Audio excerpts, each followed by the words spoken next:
This is our keynote speaker who I'm about to introduce, a friend, a researcher, a scientist, an innovator, somebody who's bringing the cutting edge of immune system science, radical transformations in our understanding about certain cancers, and a whole lot more besides that. A person who has innovated a field that really needed a spokesperson. A TED Talk alumni. That's been a famous talk for you, hasn't it? And I'm going to read you, he's also an author of 6 books, the latest Mycelium Running, which we will auction off after his talk, which is an extraordinary scientific treatise on the subject of medicinal mushrooms. I want to read you some of the awards that Mr. Paul Stamets has received. He's received the 1998 Bioneers Award from the Collective Heritage Institute. He's the 1999 founder of a New Northwest Award from the Pacific Rim Association of Resource Conservation and Development Councils. In 2008, Paul received the National Geographic Adventures magazine Green Innovator and the Argosy Foundation's eAchiever Awards. In November of 2008, Utne Reader recognized Paul as one of the 50 visionaries of the year. All right. Paul is supported in his mission by such luminaries as Andrew Weil, Anthony Kiedis of the Red Hot Chili Peppers, and a whole bunch of people in between. This man is going to deliver to us a titanic amount of important information, all of it very valuable and immediately useful. He's brought his Mycelium Running book. He's going to be doing a book signing right after this. Check that out. We basically said you've got to bring all your mushrooms, so we've got all of Paul's mushroom products here in the other room, so you get to check those out firsthand. I am hoping, actually I know for sure, that all of us have a pen and paper ready to go. All right. I know that everybody in this room is at this moment right now activating total and complete genius. All right. Yeah. And that we can remember everything that Paul has said. To all the folks at home who are watching, this is one of those moments when you want to stay glued to your computer screen, because this is some of the most important, leverageable information that can last you a lifetime. Yes. Even though it's scheduled for 2 hours, it's going to seem like 20 minutes. Can we all activate an audio photographic memory for Paul Stamets for 20 minutes? Yeah. Absolutely. Now, Paul is behind every great man is a... So,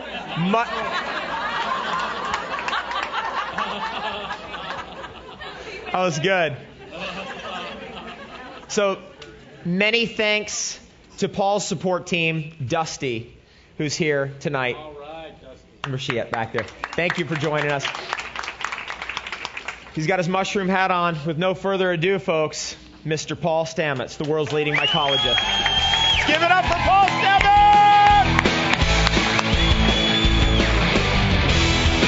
Woo!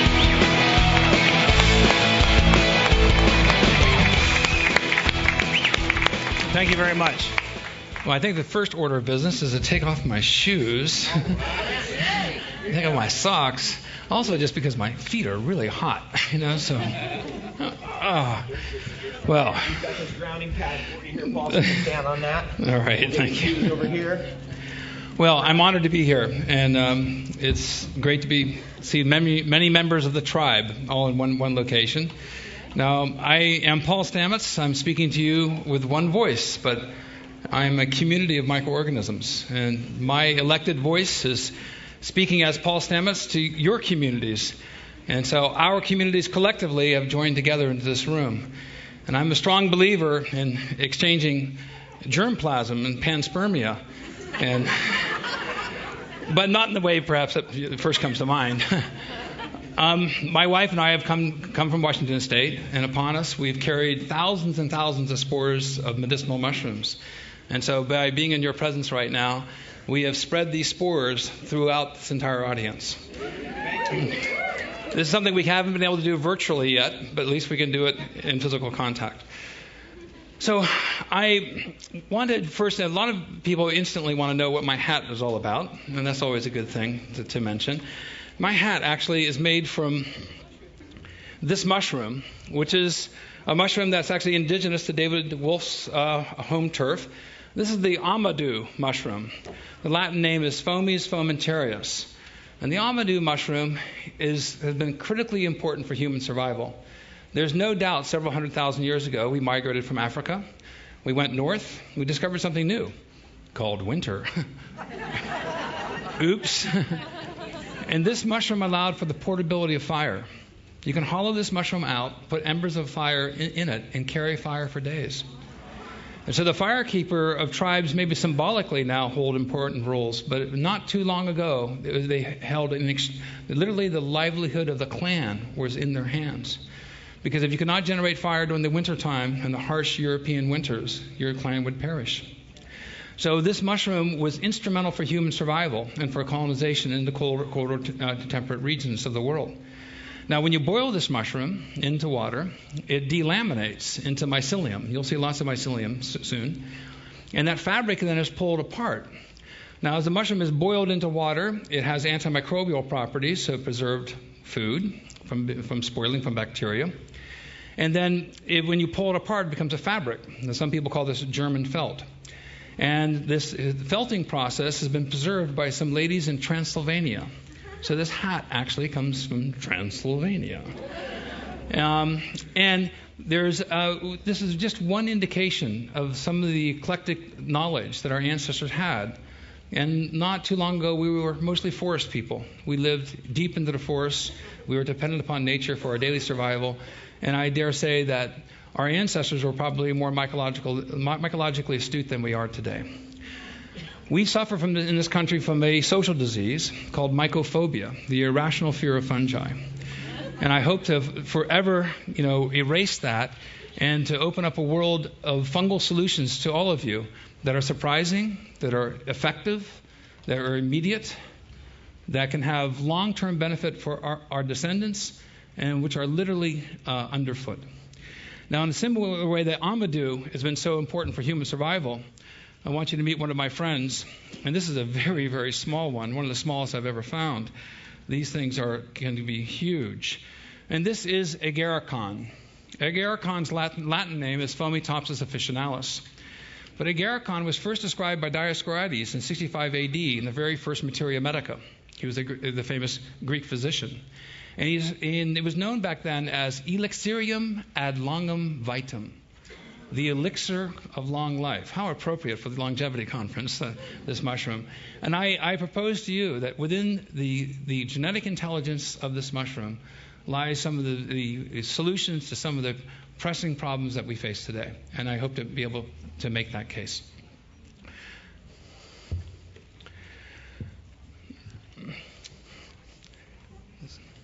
So my first slide is to pay honor to my mentors. And there's three individuals in particular that were instrumental in my... Oops, let's go back one. Let me go back. There we go. And that is Dr. Daniel Stuntz, Dr. Alexander Smith, and Dr. Michael Bugh. It is only through the kindness and generosity of these three individuals who represented some of the greatest mycological minds in North America.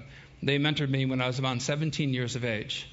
And I'm 54 years of age now, and I really see the importance of mentoring the younger generation. I still see through the same eyes that I used when I was 17 years of age. So I still feel extremely young.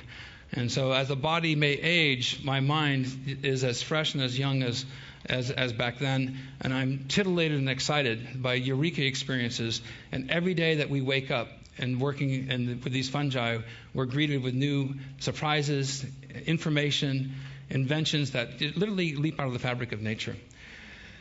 So on a more concerned note, we have now entered into 6X, the sixth greatest extinction event known in the history of life on this planet. But this is the first extinction event that we know that's been caused by an organism, by us. And I strongly believe that there is a united organization of organisms, otherwise known as Uh-oh. And if every organism on this planet had a right to vote, and I think they do, would we be voted on the planet or off the planet? That vote is occurring now. Dr. E.O. Wilson, the famous Harvard entomologist biologist, predicts that more than 50% of the known species today will become extinct in the next 100 years. The extinction rate compared to that of 65 million years ago is 1,000 times faster than what's known currently in the fossil record. We are in the midst of a massive extinction event. Now, it's not unusual for species to become extinct. 99% of the species out there in the fossil record have become extinct. So if extinction is our fate, so be it. But we are literally in the driver's seat in control of our own extinction. Very different than other organisms. But I think there is hope. And the hope is to follow the path of the mycelium. So the mycelium can be triggered into mushroom formation. Now, the mushroom mycelium is this fine fibrous cobweb-like network. You can find it under every stick. Every gardener sees it, throughout their garden. It is a filamentous membrane, and under certain conditions is triggered into mushroom formation. There's 1 to 2 million species of fungi in the kingdom of fungi. 10%, approximately 140,000 species, are mushroom-forming fungi. And we've only identified 14,000 species to date, which means 90% of the mushroom species out there we have not even identified to species level or been recognized by science. How little do we know? There's a great quote, and I don't know the author, but it appeared in Scientific American in 1998. And it stated, "The greatest achievement of science this century is the acknowledgement of our ignorance." And that is so true. We are incredibly cocky as a species, thinking we know so much when we know so little. In the course of mushroom formation, usually there is an influx of water. The mycelium wicks to the surface. It inhales oxygen, exhales carbon dioxide. Most of the mushrooms that we grow are phototropic, photosensitive. They require light even though they have no chlorophyll. So you recognize portobello-like mushrooms. This is actually a species that I co-named called Agaricus brasiliensis. It's an almond portobello, and then also is Agaricus blazei. And it's got gills, and the spores come from the gills, lay down upon the upper regions of the ring. And it has a stem and a classic cap. Well, many mushrooms look like that, but many more do not. Dusty and I spend a lot of time in the old growth forest. And this is where we like to say we go to church on Sundays. I grew up in a highly charismatic Christian environment. It's a real interesting background. And my mother is a renowned Christian leader. And she likes to go to church in a building, and I like to go to church in the forest. And I just feel like that's the right thing for me. But I'm very interested in the thread of the trail that is left through human impact. If we can walk quietly and reverently and spiritually through the ecological landscapes of Earth, then I think Earth will not reject us as a species. So, most people do not realize that all plants are part fungi. In April 15, 2005, there was an article in Science magazine that stated just that, all plants are part fungi. When they amplified the DNA of plants, they kept on finding these fungal DNA, and they were quite surprised. Now we have a whole paradigm shift in our understanding biologically of how fungi work symbiotically within ecosystems. There are saprophytic fungi that break down wood, and there are parasitic fungi that can kill the trees and oftentimes grow saprophytically.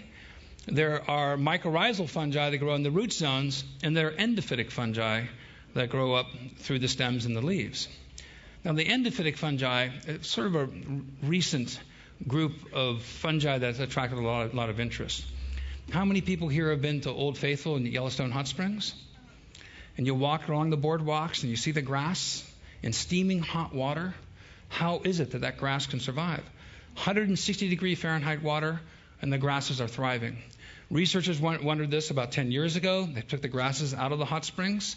They took it back to the laboratory. They cultured it. They got a fungus, a contaminant. They isolated the plant tissue away from the fungus. They threw the fungus away. They grew the plants up. They put them into hot water. All the plants died at 105 degrees. So what was going on? Fortunately, a woman, mycologist, was resident within this department. And she said, that fungus you threw away was a contaminant. That's a Curvularia fungus.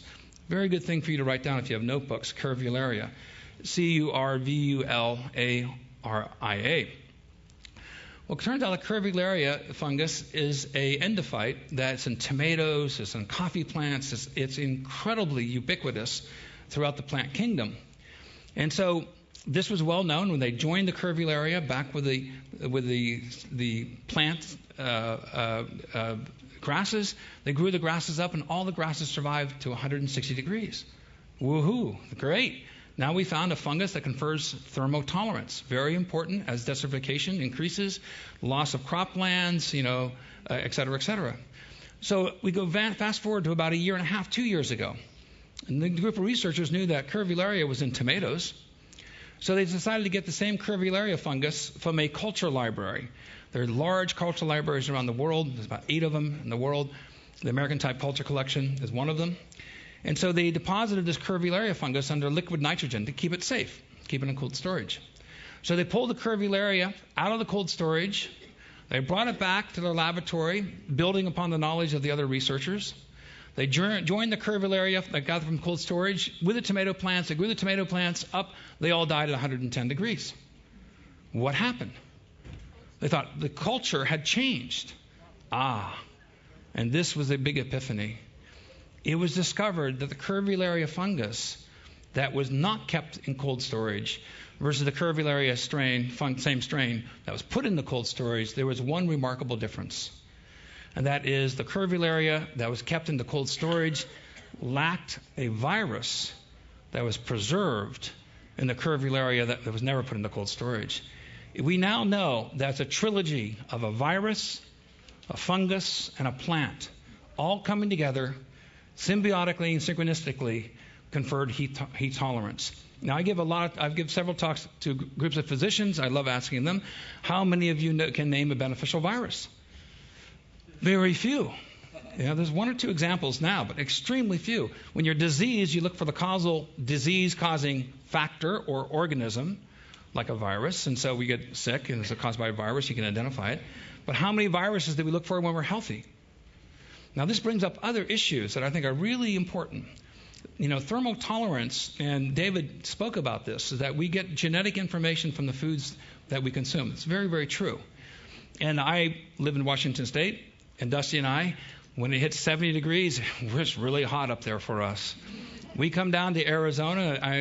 I visit my good friend, Dr. Andrew Weil. It's 80 degrees there. I am incredibly hot, and he doesn't think it's warm enough.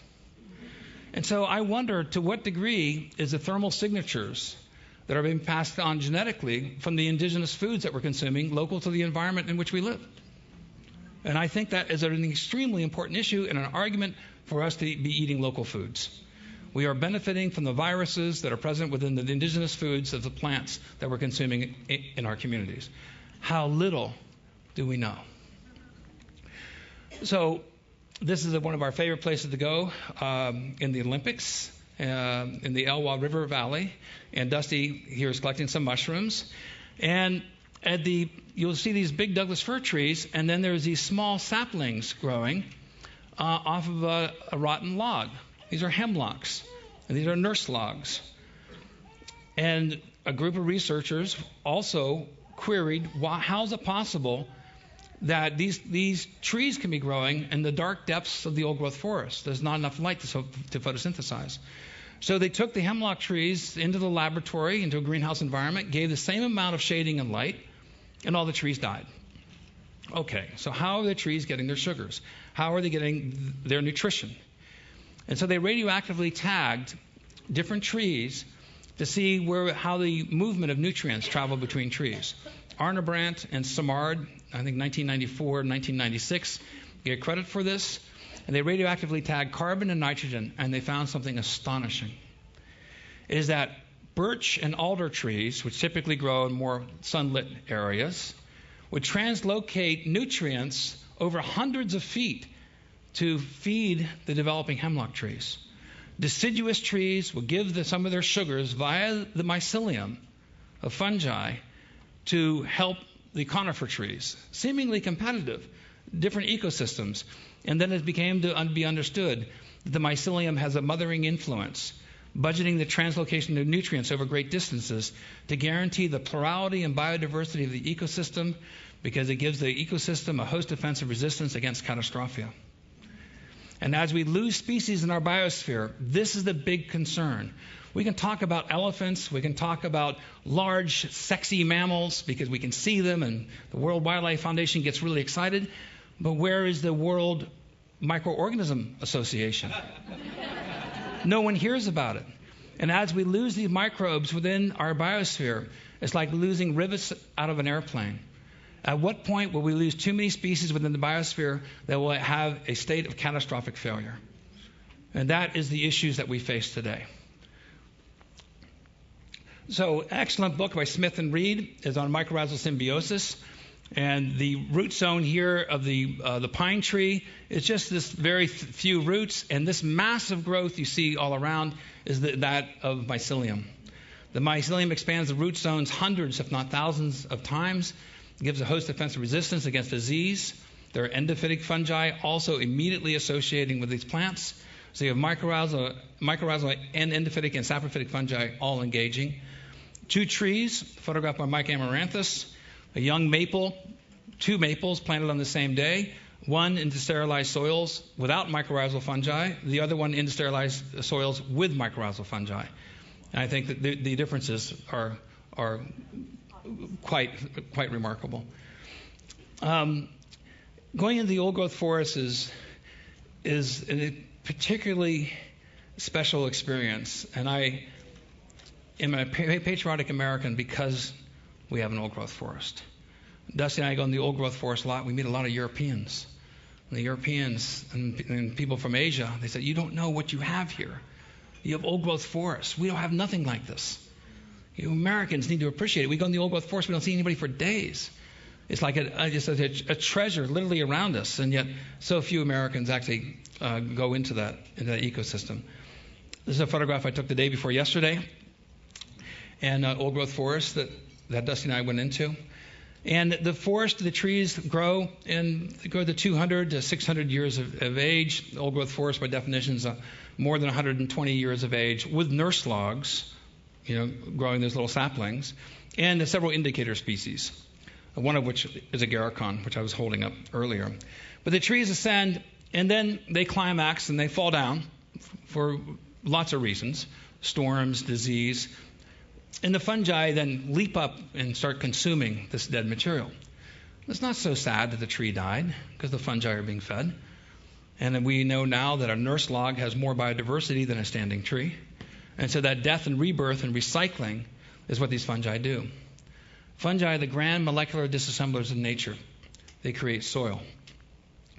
The mycelial networks cruise through all soils. They're tenacious. They hold soil together. This strand of mycelium that I'm holding, I have a Mettler balance. Some of you may know what that is. It's a very sensitive scale for weighing.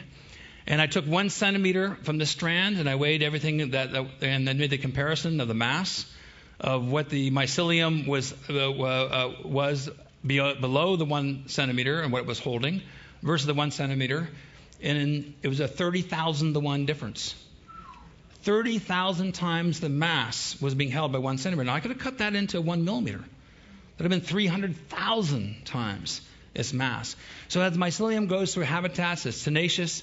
It holds habitats together. It prevents erosion. And upon this fabric, which is the construct of the food web, nature rebounds. Now, most of you have not heard about this.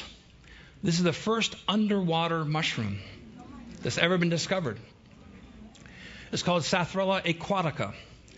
Robert Coffin is a hydrologist in Southern Oregon, hiking up the Rogue River. He looked down in the summertime.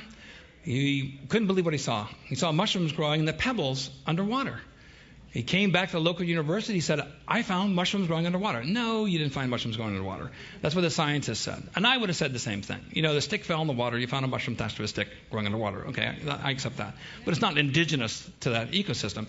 He goes, no, it is. You don't understand. He was not too dissuaded because he came back the next year.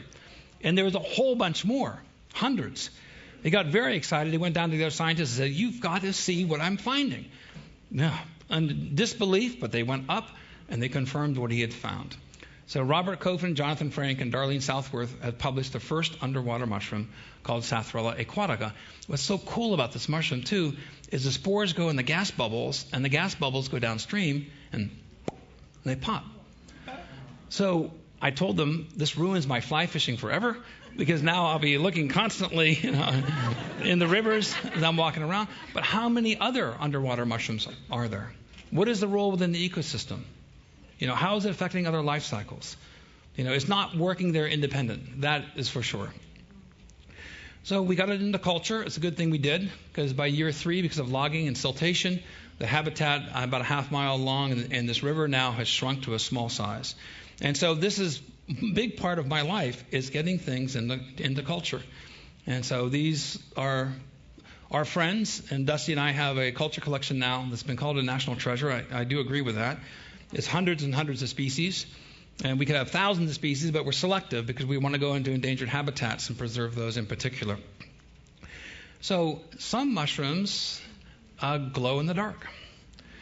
This is a mushroom from a fungus that grows in Malaysia called Mycena chlorophyss, and it luminesces so brightly that this is an undoctored photograph. This is Kodachrome 400 print film that we took this photograph in about 1/15th of a second exposure.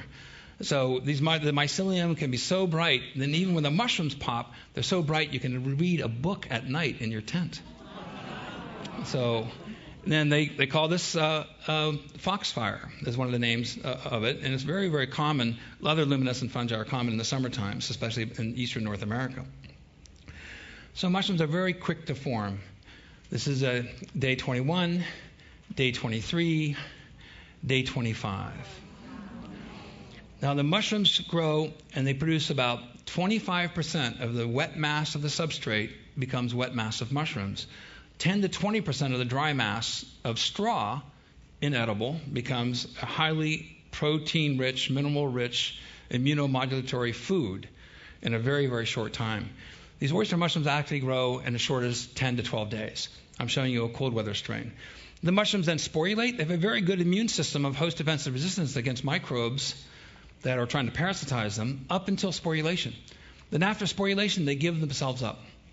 They begin to be rotted by bacteria in particular. So I'm particularly fascinated with how mushrooms rot. So here's a Russula species in the old growth forest. It's past its prime, sporulated. We come back and we can see lots of spores now germinating from the gills. And there's other microbes growing here, but there's lots of mushroom mycelium is growing. And then the mycelium goes underground, subterranean. And there is an old mushroom now that has now demolecularized, recombined into mycelium. And my foot there covers approximately 300 miles of mycelium. In a single cubic inch, there can be more than 8 miles of these fungal filaments. They're extremely thin, but they're extremely pervasive. I spent many years as a scanning electron microscopist, and so here's some of my electron micrographs that I've taken. And I'm really stupid. I stared at these micrographs for years and taught scanning electron microscopy. And it took me a long time to see that which is now obvious. Isn't that always the case? And this fine fabric, when we get closer, we can see that it's a highly articulated filtration membrane. Well, we knew that. These are filters, or biofilters, the flow of nutrients that go through the mycelium. It catches that organic particles, and then it digests its nutrients externally.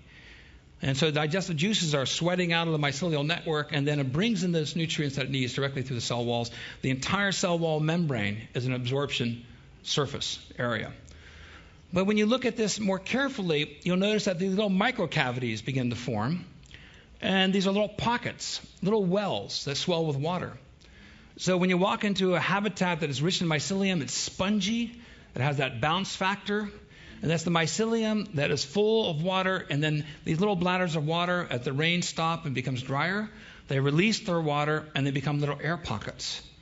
And while it's in an aqueous state, the antimicrobial properties of the mycelium pre-select bacteria, specifically unique to the mycelial's immune system. And then as the water is released and it's more an aerobic environment, then different groups of bacteria are pre-selected by the mycelium. So that sequence of decomposition of a mushroom, I propose to you, is deterministic, helping to give rise to the plants that ascend to create the debris fields that feed the mycelial networks. These are setting the stage for habitat evolution, and they do so in a very eloquent manner. The mycelium produces extracellular metabolites, and they excrete sugars and antimicrobial compounds and enzymes and antiviral compounds. But the mycelium produces a lot of glomulins. And glomulins are really interesting sugars that are secreted by the mycelium, detached as polysaccharide shields from the mycelium. And as the mycelium grows, these polysaccharide plaques, if you want to call them that, shields, have been coming off the tips of the mycelium. They hydrate and they absorb water. Then as the mycelium grows into that habitat, makes contact with its own polysaccharide plaques, it reincorporates it into the mycelial network. And this prevents the mycelium from dying from making contact into dry material. So it hydrates the habitat in advance of its movement. The mycelial network is extremely well designed. So if there's one break in the mycelial network, there then is an alternative pathway for nutrients and information, genetic material to pass. This makes the mycelial networks, because of their architecture, extremely resilient. There's no point-specific place that you can hurt the mycelium. You know, if you were inclined, you could go up to a mycelial mat with a shotgun, shoot it, and say, thank you. You know, I don't do that, but mycelium benefits from disturbance. It benefits from catastrophia. It responds in kind. Here is the mycelium growing over about 45 minutes. These are photomicrographic movies by Patrick Hickey. The mycelium first grows very quickly, and then it consolidates its control. So it grows linearly, and then it crosshatches. This next set of microscopic movies by Patrick Hickey has revolutionized our understanding of how the mycelium grows. Typically, the mycelium is binucleate.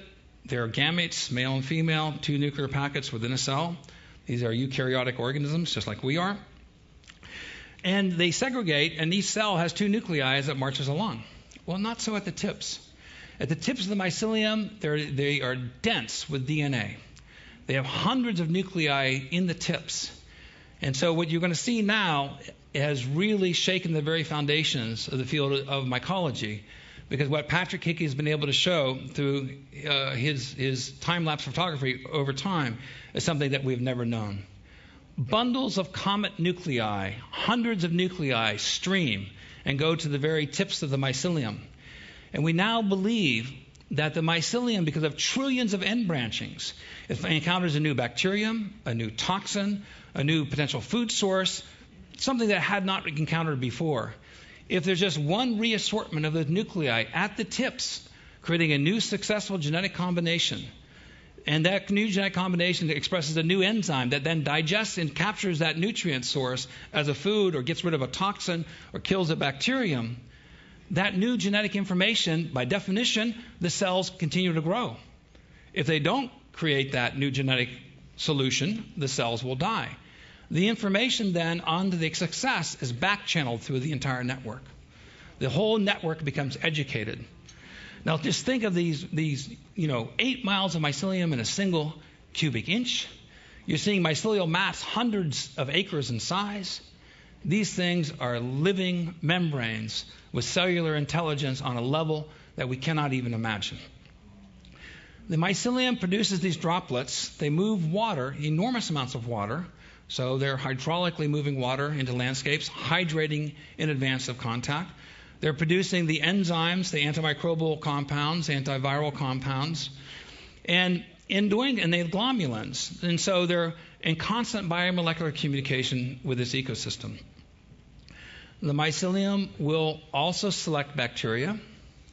And so we don't grow in isolation, nor does the mycelium. These are also communities of microbes. Some of the bacteria can parasitize the mycelium. The mycelium seeks to find friendly bacteria because by associating with friendly bacteria, the bacterium's antibacterial properties will keep other bacteria away because the mycelium wants to have husbandry or companionship with a beneficial bacterium. So I proposed in the early 1990s that the mycelium is Earth's natural internet. I got a lot of flack from that, from a lot of conservative mycologists who accused me of eating too many magic mushrooms, which was true. I was eating a lot of magic mushrooms.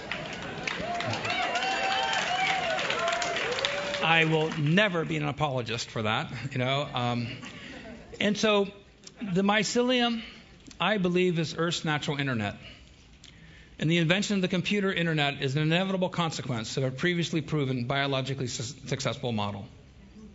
This is from the OPT project, a diagrammatic representation of the computer internet. Like the mycelium, there's no specific source that you can shut it down.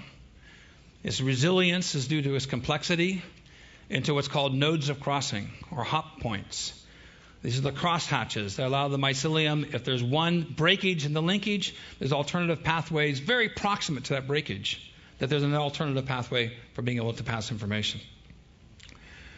I personally believe, and I mean to offend no one who has religious beliefs that are different than mine, I think we have a language barrier in the history of religion and the recording of religious thought. My own personal belief is matter begets life, life becomes single cells become strings, strings fork, become chains, become membranes, and this is the way. We will find mycelial-like life forms that give rise to human-like organisms throughout the cosmos. This is my own personal belief.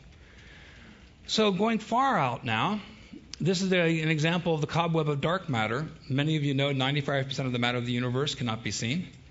And the cobweb, these are galaxies, 180,000 galaxies in this dark, deep field telescopic image. And it is bound up by the matrix of dark matter, which also conforms to string theory and the same archetype that governs the structure of mycelium. So from the microcosm to the macrocosm, this is a continuum of forms that through nature and through experimentation of success and failure, these forms have been rewarded. So now let's go back into time. 1.3 billion years ago, fungi were the first organisms that came to land. Plants followed several hundred million years later. Now, how did fungi do that? Well, fungi were able to do that because fungi produce unique acids and enzymes, but in particular, oxalic acid. Oxalic acid has the capacity for binding with minerals. And this particular micrographs here, this is calcium oxalate. So oxalic acid pulls calcium and minerals out of rocks. Fungi munch rocks. They pull out calcium, manganese, iron. Many minerals are bound up into these oxalates. The mycelium produces calcium oxalate, which is oxalic acid, is two carbon dioxide molecules joined together. And then combined with calcium, it produces calcium oxalate. This pulls the minerals out of rocks, pockmarks the rocks, makes them susceptible to breakage. They have less tensile strength. Water then now collects in the little cavities where the minerals were, and now you have a breeding ground for life. So fungi munch the rocks and break them down in the first course of soil generation. Here is a rock that I tipped over, and there's the mycelium underneath. At first you think, oh, this mycelium is there because the rock is cold. No. The mycelium is there because there is moisture, yes, but the mycelium is reaching up and digesting that rock. It takes a long time, but this is what they do. This is a fantastic photograph that Dusty and I, Dusty finds most of these things, by the way. She says, oh, look at this, Paul. I go, whoa, okay, this is great. And this is actually a rock that was tipped over. and went downhill, and underneath the rock with huge amounts of mycelium, you can actually see the mycelium creeping up on the edges of the rocks. This is why monument preservation around the world employs mycologists as experts to prevent the monuments, like in Rome and elsewhere, from munching the rocks, because then the fungi combine with algae to form lichens. And so lichens are a binary organism of fungi and algae together. You've all seen lichens on rocks. The fungi come first, and then the lichens form. It is estimated now that 20% of all mushroom-forming fungi lichenize. What does that mean? That means 20% of the mushroom species out there will live as a lichen. You may not even see the mushroom, but it associates with the algae to produce lichens on the rocks, and then produces mushrooms when it wants to reproduce. So 420 million years ago, this organism existed. This is a fossil from Saudi Arabia. It's also been found in Quebec. It's also been found in Israel and elsewhere in Italy.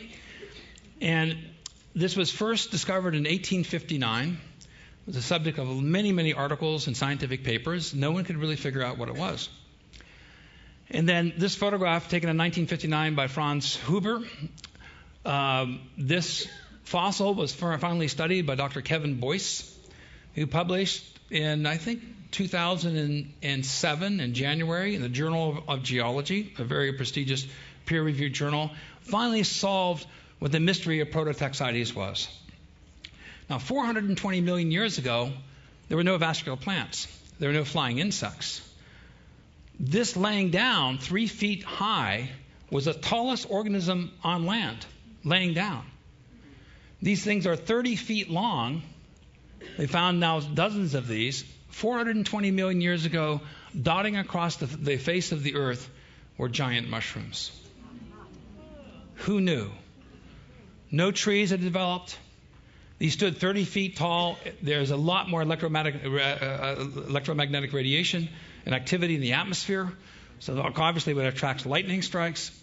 You know, you can just imagine what that would do to stimulating new DNA and new life forms to come into being. So who knew 420 million years ago across the faces of this planet there were giant mushrooms? So let's move forward to 250 million years ago, at the time of Pangaea. You know, many of us, especially us in our 50s and older, I'm sure the majority of us in elementary school asked our teacher, well, the earth looks like the continents are like a puzzle and you can stick them all together. And the teachers would go, no, that's not true. You know, well, we know that is true. You know, continental drift has occurred, is occurring. You know, the fault lines we're all well aware of. But 250 million years ago, at the junction of it's called the PT boundary, the Permian-Triassic boundary, there's a great cataclysmic event.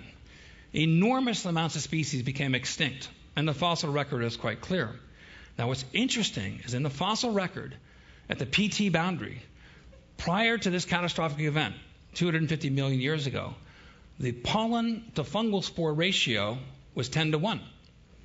Directly after this PT boundary was called, 250 million years ago, fungal spores were 100% for centuries. So there's several competing theories. The theories that is getting the most attention is volcanic eruptions, submarine volcanoes in Eurasia, enormous amounts of debris and gases jettisoned in the atmosphere. An asteroid impact is still possible. That's a competing theory. Methane hydrate bursts from the ocean. That's a competing theory. I don't see these as mutually exclusive. Could have been an asteroid impact that triggered the volcanic eruptions that then had the sudden release of methane hydrate. Nevertheless, enormous extinction occurred. The sunlight was choked off from the Earth, from coming to the Earth because of the amount of debris and the volcanic dust that went into the atmosphere. This is all measurable.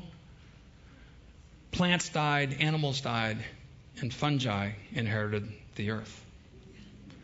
So then we had continental drift. The continents separated. And directly, there's an article that just came out recently in 2009, and they found now this from the fossil record, what is this organism that was so predominant after the PT boundary? And it's now they've named a new species of a species that's like extinct. It's kind of ironic. It's called Reduviosporinites. And so we know that this forest fungus gobbled up the wood debris. So we move forward to 65 million years ago. No dispute about this scientifically. We had a major asteroid impact near the Yucatan. Enormous amounts of debris jettisoned into the atmosphere. 95% of the species became extinct. Huge amounts of debris clouds in the atmosphere choked off sunlight, and fungi re-inherited the Earth. There's a recurring theme here.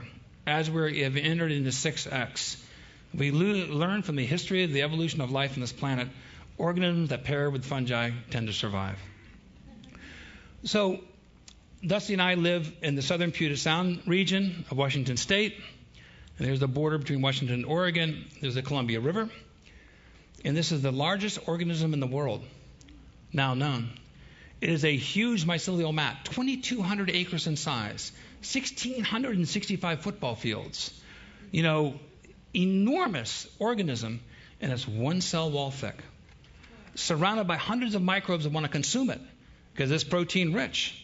How is it that the largest organism in the world can get to such a huge size and yet be one cell wall thick? We have 5 or 6 cell walls that protect us from infection. It is because I propose to you the mycelium is in constant biomolecular communication with this ecosystem. It has resident intelligence within it. It has gene sequences that allow it to prevent parasites from consuming it. It's a testimonial to the inherent intelligence of these mycelial networks. Now, actually, I went down with an airplane twice to find this. The first time I went down, I couldn't find it.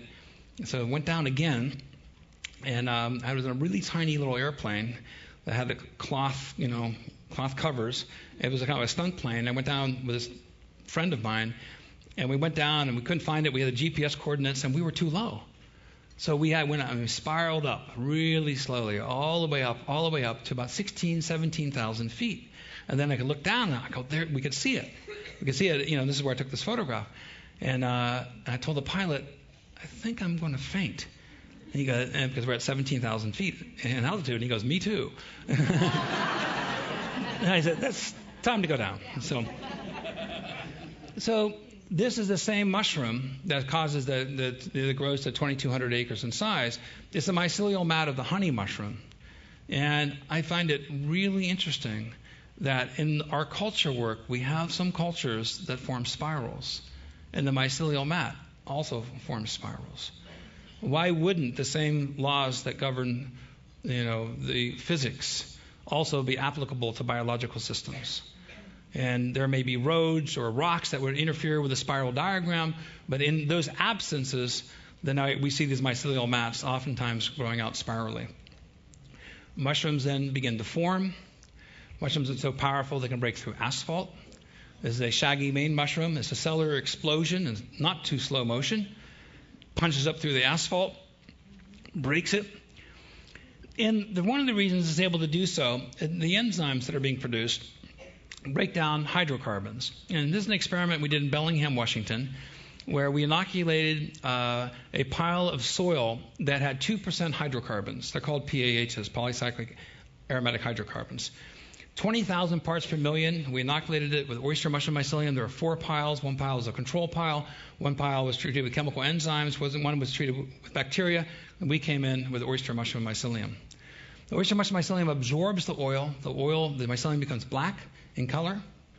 And then the mycelium is producing extracellular enzymes breaking down lignin and cellulose, which are held together with carbon-hydrogen bonds. Well, those same bonds hold hydrocarbons together.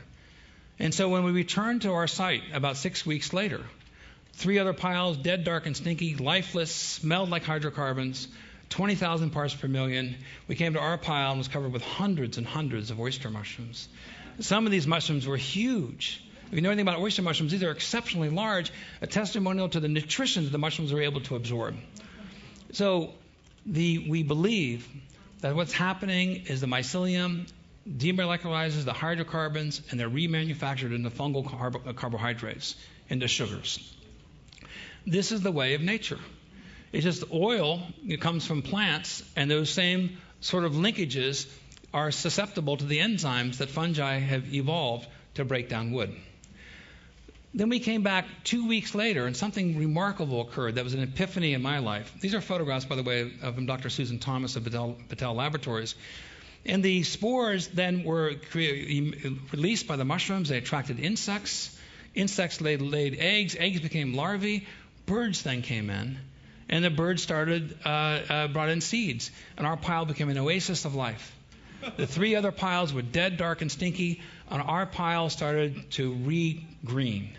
We did the analysis, and the PAHs went from 20,000 parts per million to less than 200. And so it was claimed as a success by the Department of Ecology, and the soil then was approved as landscaping soil. Now, no other research experiment worked this well, even close. We had bacteriologists who were really upset. Phytoremediators were really upset, and I like to build bridges. I said, actually, we're doing bacterial remediation, we're doing phytoremediation, but fungi came first. They detoxified the environment, setting up these nutritious mushrooms that bacteria would rot. And the plants came in, so we had bacterial remediation, we had phytoremediation. But the fungi are the gateway species, removing the toxic barriers, enabling other life forms to follow. You can take a mushroom kit.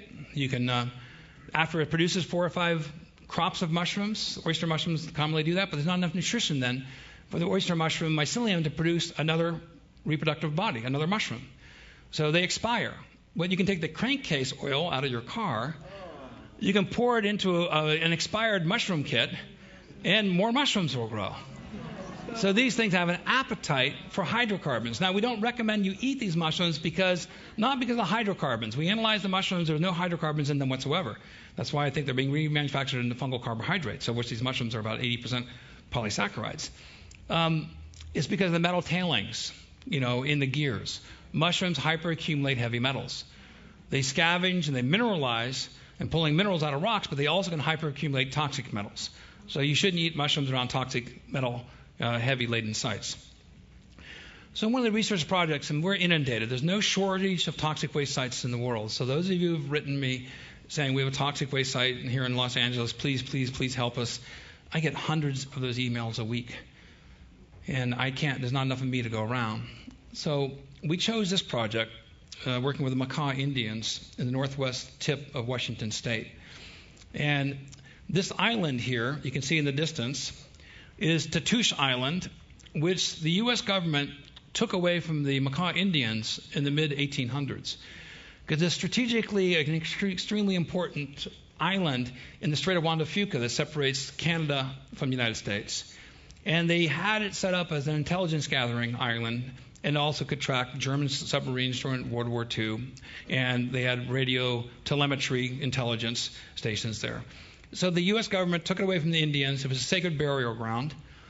Occupied it for 150 years. They had no power out there, so they brought diesel out and diesel generators.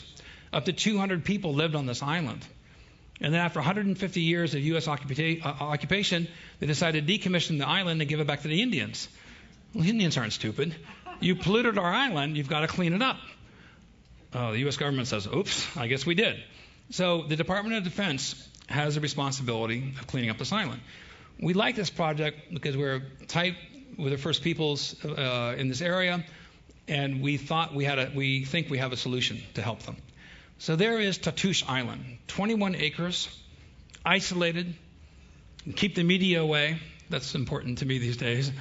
And it's a site-specific area that we can use a treatment, but it's largely deforested. Very, very few trees.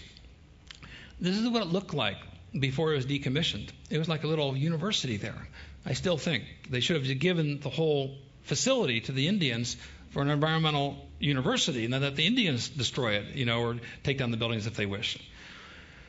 So this is what it more or less looks like today. We fly in with helicopters, and Dusty and I are walking through the salmon berries, and I'm scratching my head going, well, I can grow the mycelium on wood. I can grow it on cellulose. What the heck am I going to use on this island as a carrier material to grow the mycelium and produce the enzymes that break down the diesel? Duh. That's the salmon berries a few months later. The salmon berries are everywhere. They're up to 8 feet tall. They're pure cellulose. They're perfect for growing oyster mushroom mycelium on it. But we wanted to amplify an indigenous species. If you find an indigenous species on a toxic waste site, you know several things. Number one, it's tolerant to the toxins. It's in tune with the seasons. It's present there through natural selection. It's been selected as a candidate. So we went there and we did a mycological survey, and we found this great mushroom. It really pushed my memory banks to be able to recall the Latin name. I remembered it after 20 years. It's called Marasmiellus candidus. Marasmiellus candidus is specific to berry canes. It grows on those canes. So we got to bury this mushroom in the culture, and we are looking at using the salmon berries as the substrate material to create mycelial mats. And it's like sheet composting, and the raining of the enzymes into the soil, then it will break down the hydrocarbons. Now it goes to an adage that I've created. It takes 1 generation to pollute and 10 generations to clean up. So the Department of Defense goes, how quickly can you clean this up? Their alternative is scooping up all the soil, flying it up with a helicopter. The expense, they spent $200,000 on like 4 loads of soil. So that's, untenable. It's uneconomical. So doing in situ remediation is clearly the best alternative. So here are the salmon berries, the canes that we'll use after they've been dried. We'll do 2 acres at a time, and we now begin this project, in force, so to speak, this coming summer. So what do we do as mycologists, and what happens in nature? You have wood debris, plant material. You add mycelium. Lots of things happen that I described already. But ultimately, soil is generated. Fungi create soil. Now, worms love mycelium. Who knew? Well, surprisingly, very few people knew. And so I searched in the scientific literature for experiments showing the preferences of worms to different sources of food. Well, we know they like paper and coffee and things like that. So I started inoculating paper and coffee and wood with mycelium versus the same material non-inoculated. One of the reasons why I did this is Battelle Laboratories said, well, we do the worm toxicity test. And I go, what's that? Well, we go into a habitat, and no matter what the chemical analysis says, let's put it in direct contact with worms. They choose 100 worms, they put it in contact with a toxic soil, they live, die, or if they live, they reproduce, the 3 benchmarks. Well, all the toxic soil up in Bellingham, Washington, killed all the worms. So when we did the worm toxicity test, after remediation, all the worms survived, and then they reproduced. So we had downstream generations. That's good. So I could not believe that at this state of the evolution of our biological and physical sciences, I could not find a single article, even non-peer reviewed, anywhere. If anyone can find me an article, I want to find it. I want to see it. We did an experiment where we put 700 worms in the center of a box. We did it 7 times with 100 worms. So we had 7 replicates going over about 6 months. We inoculated 1 sawdust with mycelium.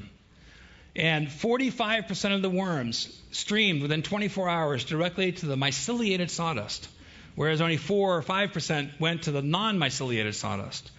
Worms follow the path of the mycelium. This is so important for gardening, for sustainability, for habitat restoration. If you know the way of the worm, you know the solution to habitat recovery. And we don't know this? Can you believe we don't know this?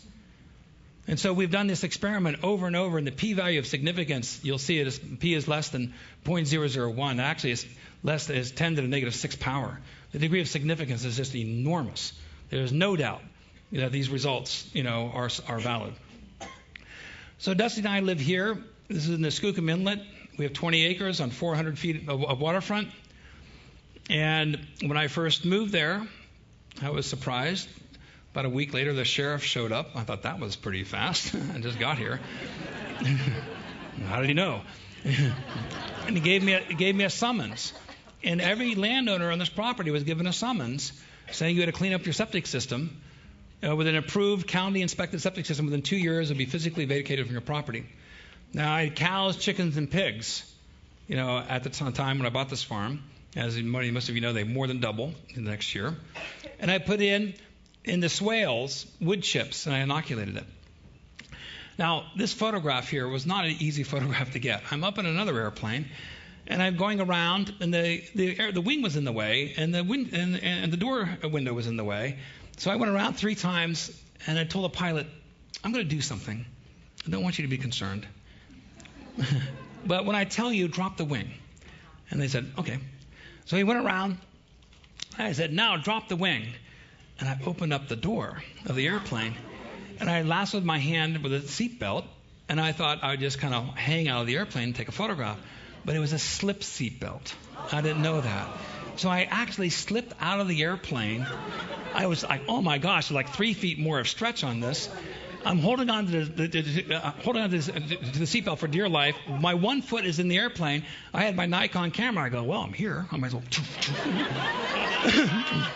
Took the photographs. So was able to, I pulled myself back in the airplane. The pilot said, you're the first person who's left my airplane without a parachute. So, and then I put in the beds of wood chips in little swales, little depressions that lead to the water, and I inoculate it with mycelium, as you see here. And then they came back a year later. The water quality people were down on my beach. I didn't know that. They measured the water.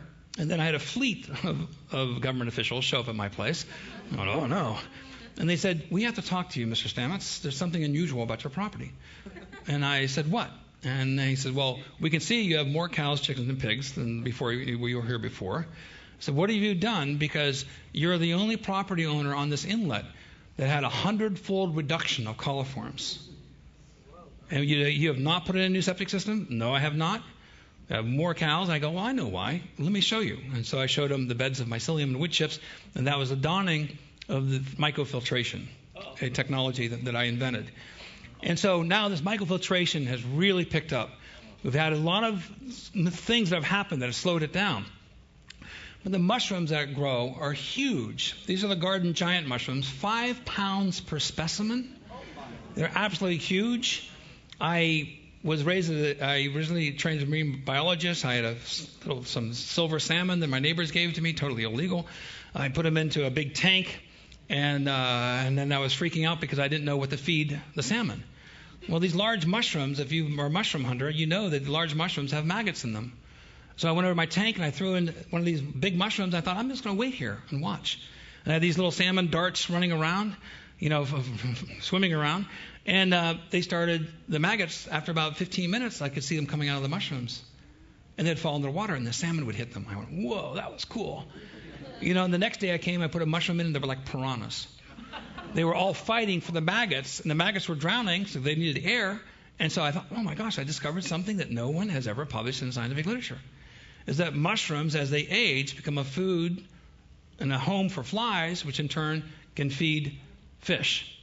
So repairing ecosystems using mycelium under trees is a habitat resource and a food chain essential for fisheries.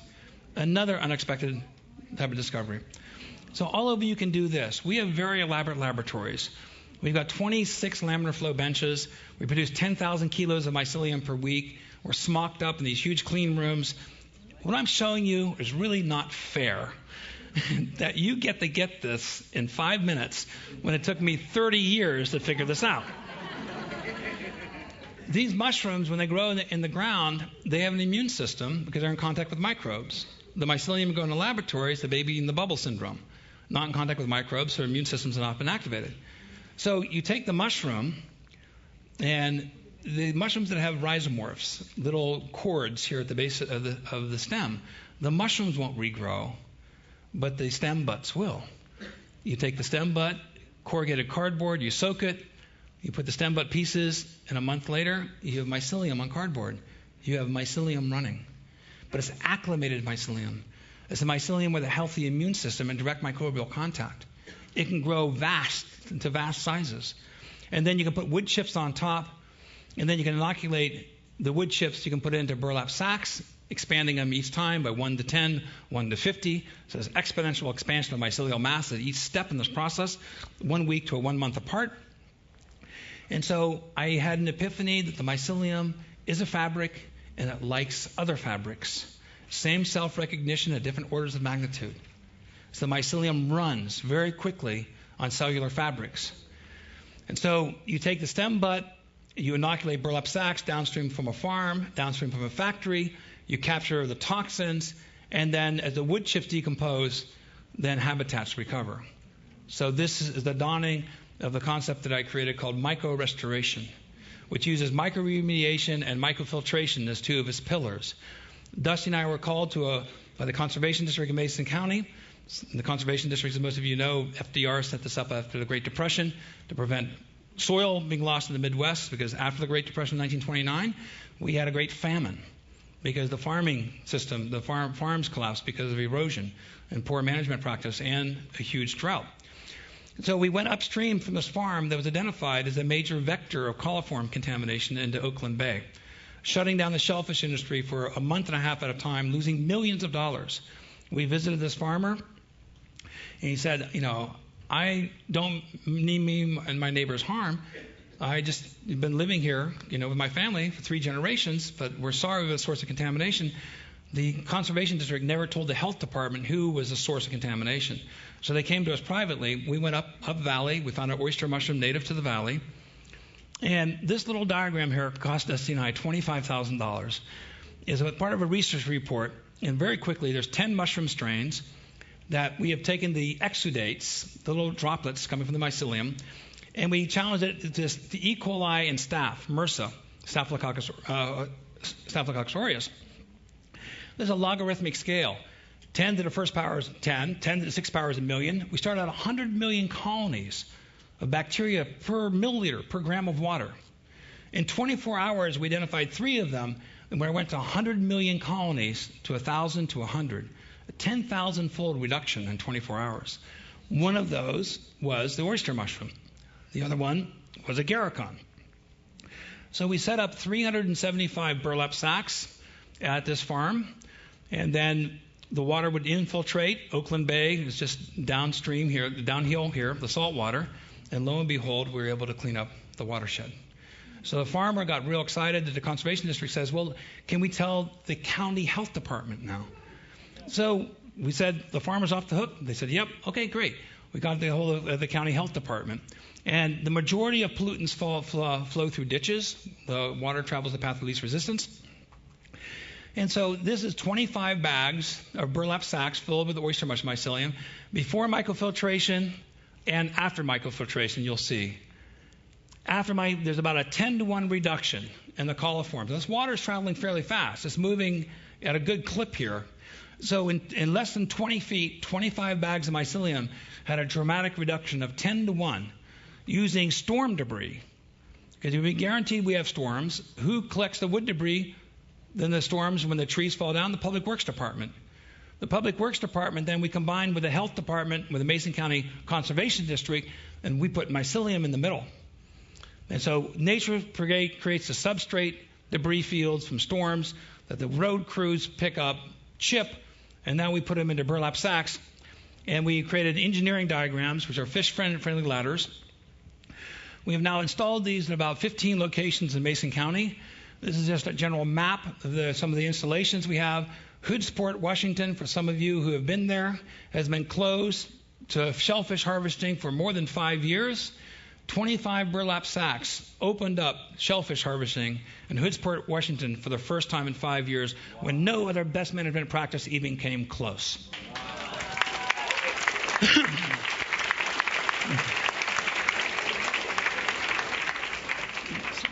Excuse me, I have to get some water here.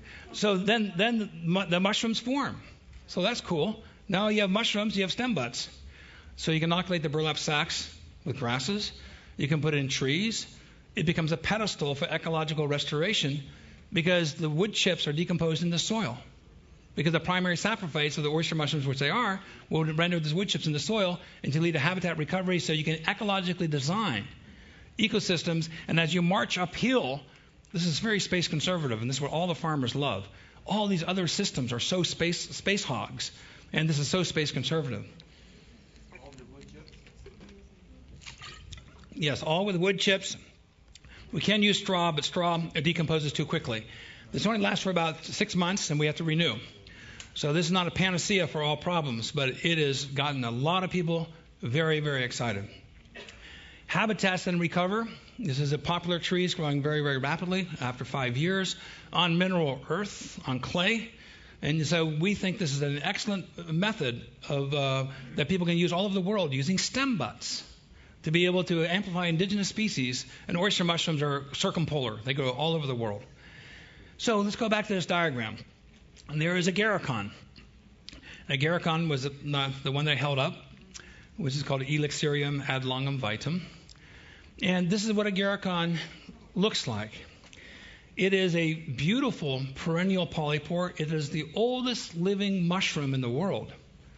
It grows exclusively in the old growth forests of North America, Washington, Oregon, Northern California, British Columbia. Now thought to be extinct in Europe. There is a little band of them in large trees between Slovenia and Austria. But the niche in Europe has shrunk because of the ecological devastation, the pollution. They don't have old growth forests. So we've made it a mission to save this species because we believe that the diversity of different strains within a different ecosystem, the old growth forest, could be extremely important. It has anti-tubercular activity. It's been known to treat respiratory illnesses for more than 2,000 years. And so it has very strong activity against Mycobacterium tuberculosis. And so we knew about that in the scientific literature, in the folkloric literature. It goes back thousands of years. Back then it was known as consumption.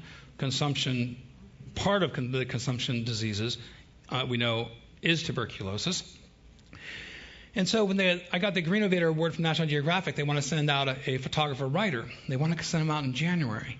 I said, you're National Geographic, you should know this. There's 12 feet of snow, in the old growth forest in January. It's not a good time. Why don't you come out in the summer? So I had this little plan. Okay, National Geographic, love it, good photographers, good stories. So Dusty and I, we have a place up on Cortez Island in British Columbia. We rented a little motor sailor here, the Misty Isles, with a Zodiac. This is Dusty's photograph. And we went up the inland passage. And the idea here is the agarikon grows at the tips, the tops, oftentimes, of huge old-growth Douglas fir trees. These are snag tops, snags. And the wind and the lightning, they're broken and they're crag tops, and they're still living trees most of the time. And bald eagles like to sit on them. So pretty easy to see them sometimes because bald eagles and big tree and a big broken top. So I thought, well, we'll take a bunch of our friends on the boat. And now the photographer, writer, asked me from New York, he goes, how likely is it we're going to find agarikon? Because I want to do the story on agarikon. I said, 50-50. A slight exaggeration. The probability of us finding agarikon was about 100 to 1. But I thought my odds would improve if I took a bunch of friends, and we all had high-powered binoculars, and we could scan hundreds of trees per hour. So that's, I'm doing the math here. And I thought, well, it's likely that we would be able to find one. So this is a great photograph by Dusty again. And so we're looking. Now, if you've been looking at the binoculars at the tips of trees, after about an hour, you're just dizzy. And we're looking, we find nothing. We find all these trees with crag tops. We find bald eagles, but we can't find any agarikon. So after about, 4 hours, the writer-photographer from New York, of course, they're always impatient, and they said, not doing too well, are we? I go, oh, it's okay. It's like fishing. I'm like, oh, gee, this is a disaster, thinking to myself. So the skipper says, well, you want to go look at some pictographic sites where some First Peoples made some images on the rocks? And we said, sure. So we motor over to this pictographic site. Now, this is where it gets 400 inches of rain a year. This is a 30-foot overhang. And it's right on Desolation Sound, which used to be running thick with fish. So it's a perfect spot to fish, be out of the rain, and they have pictographs there. That's cool. Now, smallpox wiped out the population there in 1879, 1885. And so we don't know what the pictographs mean. But we went there, and lo and behold, all around the pictographic site, we found agarikon.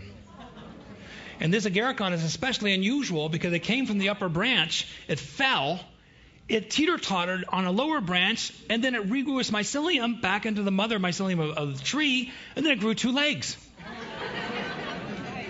It's like, whoa. So what's the probability of us finding agarikon? 100 to 1. What's the probability we find agarikon at a sacred First People site where there's pictographs? I don't know. You choose a number. So then with Scott Franzblau, the director of the Institute for Tuberculosis Research at the University of Chicago in Illinois, came with us. And he's the tuberculosis expert in the United States, funded by the Gates Foundation. And there is one of the pictographs, which has an image very similar to an image that the Haida reported to be associated with Agarikon. The Haida also used Agarikon. And so the Agarikon oftentimes has the Venus of Willendorf form. It looks like the backside of a lady. So in materia medica, it was oftentimes used by women in the pharmacopoeia of treating diseases. And it goes to the doctrine of signatures. If it looks like, the individual, the organ, the disease, then it can be appropriate for that. And so the Haida carved Agarikon into these little figurines and put them on shamans' graves to help them go into the afterlife. So very interesting that Agarikon is growing at this pictographic site. Don't know about the pictographs are really specifically related to Agarikon, but I suspect Agarikon was there before the pictographic sites because it grows in old growth trees, and you have satellite colonies forming around the mother trees. So it makes sense to me. So we look at this site again, and there's a tree growing in the bluff, and we look at this rock, and you get closer to this, and look at that rock. It's embedded into the cliff. Now there's a rock, there's Agarikon, there's a rock, there's Agarikon, there's a rock, there's Agarikon. So I've spoken to several geologists. They can't figure this out. And so is that rock carved? What's the probability you would have a rock sticking as an anomaly out of a cliff that looks like Agarikon? I don't know. 10,000 to 1, 100,000 to 1. What's the probability that we'd find it on my birthday? This is when the person from National Geographic started getting a little shaky. And he turned to one of my friends and he said, "Does this happen to Paul often?" And my friend said, "Oh, you have no idea." And I just shared a story with David up in his room, and he knows all too well what I'm talking about. But this speaks to Vision Quest. If you're pure of heart and intention, you go out with vision to succeed, and nature rewards you. And I don't care about deductive reasoning, scientific method, linear thinking. There is something, we live in a spiritual universe, and we are led. And if your heart is true and your intentions are true, you will be rewarded. And I just believe that's extremely important to state.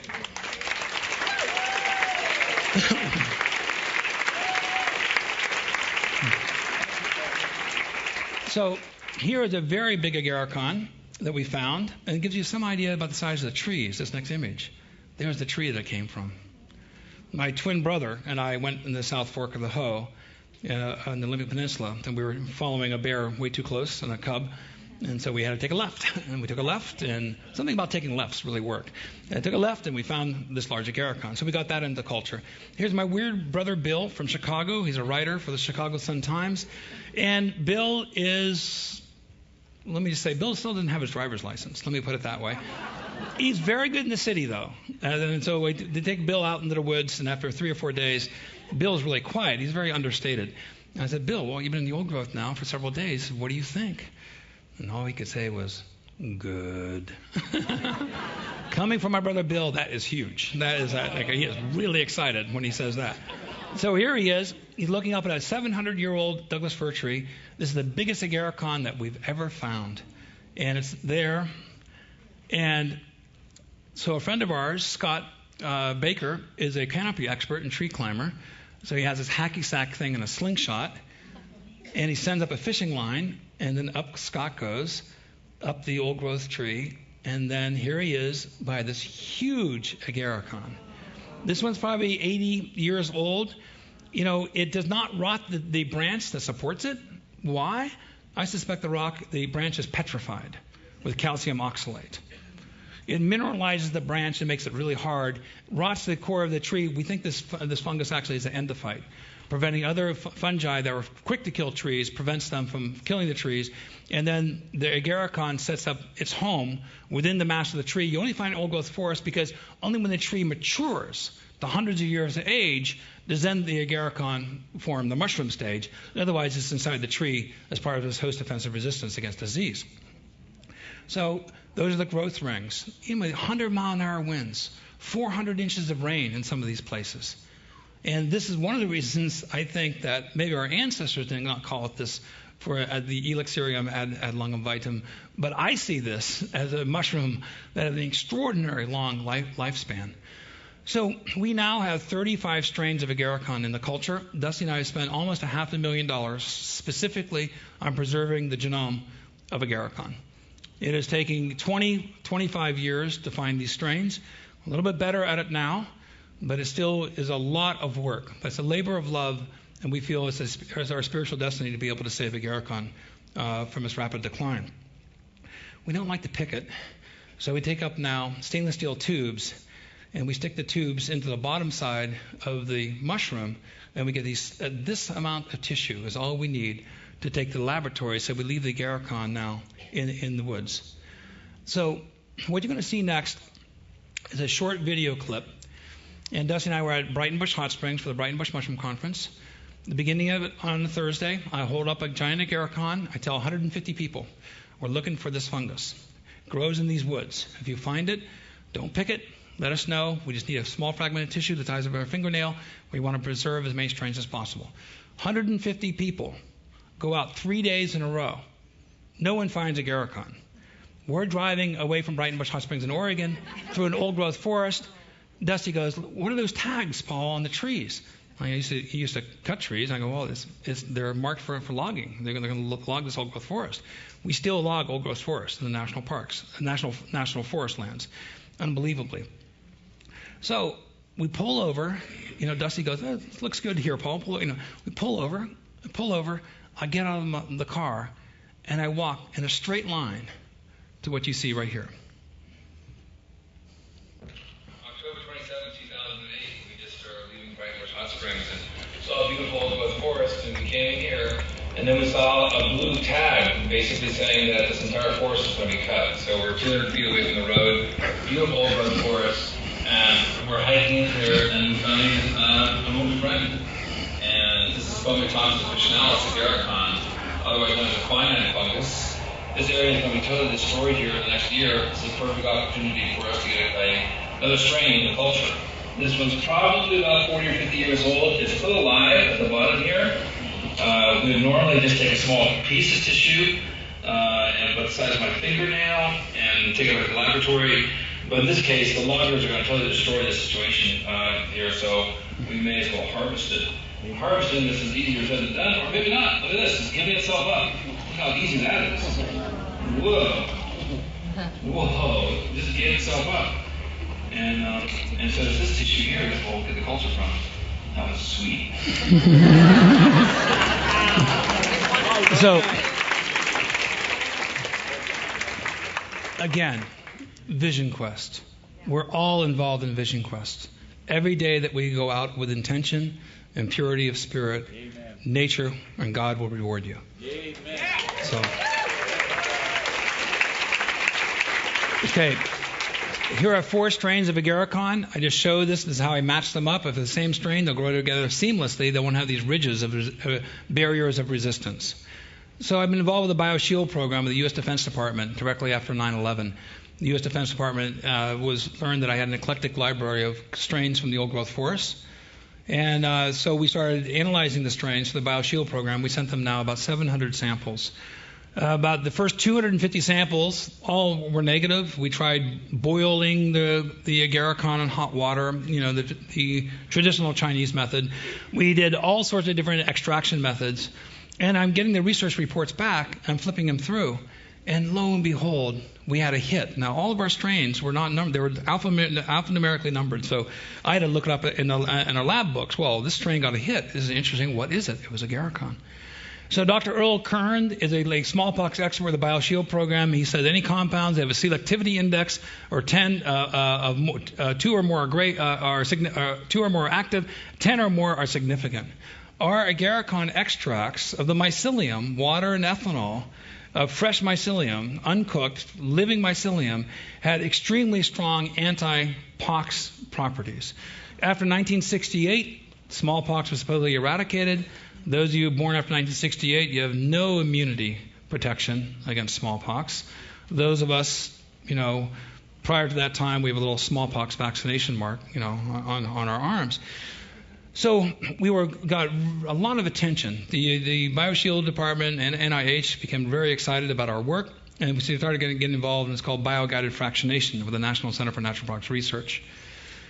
So we thought, the smallpox supposedly eradicated, but I spoke to Al Gore about this specifically, with global warming, with the ice caps melting, smallpox killed sailors in the Arctic.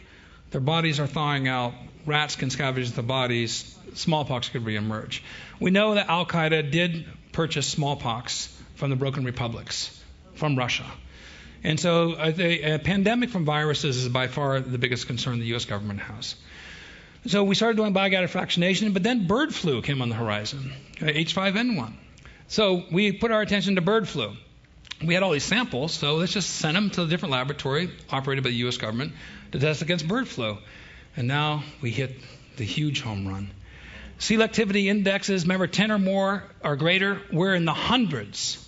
With a natural extract compared to a pure pharmaceutical as a positive control, and they're doing a 5-fold dilution, 1 to 5, 5 to 25, 25 to 125, 125 to 625. So our natural extract of water and ethanol, of living mycelium, was outperforming the best pharmaceuticals they were putting as a positive control side by side. Huge. And then we found, because all these mushrooms have a molecular architecture, and they're very huge macromolecules being created, and embedded into the matrix of the beta-glucans and polysaccharides are all these other compounds that are using the beta-glucans and the polysaccharides as scaffolding. And the end branches of these large macromolecules have different exotic compounds that are being created. So we found that we combined reishi and chaga with agarikon. The selectivity index went more than 1,000. Hugely significant. We've been involved with the BioShield program, continue to be involved, and with the National Center for Natural Products Research. We have now isolated a consortium of different antiviral agents heretofore unknown to medicine. We have found synergy to be operating, so it's not the magic bullet approach. We find synergy of multiple constituents within the mushrooms have a better effect than any one by itself. So I only have a few minutes left here, so I need to zoom through these. I just want you to show you why we're so inspired about allying ourselves with these wonderful fungi. This is Dr. Andrew Weil, my best friend, and many of you know him. In our growing room, we're growing reishi. We call this the Starship reishi form. And this is Ganoderma lucidum variety Racinaceum. And reishi, many of you know about it. It's a very tough mushroom, indigestible if you eat it, because whole, if it's dried, even if it's cooked, unless it's micronized. You can micronize these and break every single cell, and you can digest it. But their chitinous-like cells are basically indigestible. So we grow lots of reishi, and we grow it in this form here. We do make teas out of it. We do also make extracts from it. But the building block sugars that create the reishi fruit body, as they are component sugars that are being constructed, all sorts of other very powerful immunomodulating agents are being created as the mycelium fights all those microbes, that single cell, and they grow to massive sizes. There's exotic compounds that we're identifying now that are not in the mushrooms. The mushrooms are laminated, like this hat, hundreds of cell walls thick. So the individual threads of mushrooms are more biodigestible, give you a much better immune effect. Hard to look at these charts. They're in an article I've written, in a peer-reviewed article that I can send to anybody here if they want me to send it to you. But it's the mycelium of seven different mushroom species had a much more powerful effect in terms of natural killer cell activity than any one species by itself, proving synergism. 7 species in a combination is better than any one species individually at the same dose. We've been chosen by University of Minnesota Medical School and Bastyr Medical College as a sole source supplier for the first clinical study in the United States with medicinal mushrooms, funded by NIH for $2.25 million against breast cancer. And these are turkey tail mushroom preparations. Now, there's a protein-bound polysaccharide, protein-bound beta-glucan called PSK.